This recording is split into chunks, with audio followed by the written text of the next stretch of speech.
అబ్బా! ఈరోజు ఎంత బాగా వర్షం పడిందో మార్నింగే. సో ఇంక అలా బయలుదేరి రైడ్కి వెళ్ళిపోయాం.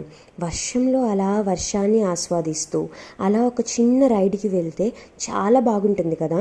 ఇంకా టిఫిన్ చేయడానికి వసీనాపోలికి వెళ్ళిపోయాము. కంప్లీట్ మిల్లెట్స్ బేస్డ్ టిఫిన్స్ ఇవి. మన వైజాగ్లో బాగా ఫేమస్ కదా, మీకు తెలిసే ఉంటుందిలే.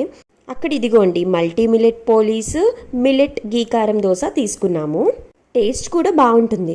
వీళ్ళు కొత్తగా మిల్లెట్ స్నాక్స్ కూడా ఇంట్రడ్యూస్ చేశారనమాట. సో ఇంకా తినడం అయిపోయిన తర్వాత బయలుదేరి బీచ్కి వెళ్ళిపోయాం. బీచ్లో నోవోటల్ దాటాక కొంచెం ముందుకి లెఫ్ట్లో ఇందాక చూపించిన ఆ సీపర్లు అని ఒక షాప్ ఉంటుంది.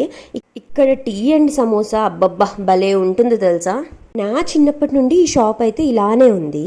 సో అక్కడ ఒక టీ తీసుకున్నాను. ఈలోగా మీకు తెలిసిందే కదా, ఎక్కడ చూసినా ఈ క్రికెట్టే. అక్కడ పిల్లలు క్రికెట్ ఆడేస్తున్నారు. మా హస్బెండ్ అది చూసుకుంటూ ఉండిపోయారు. వాళ్ళు చూసే లోపల నేను కొంచెం వాకింగ్ చేసేసుకున్నాను. వీడియో నచ్చితే ప్లీజ్ లైక్ అండ్ సబ్స్క్రైబ్.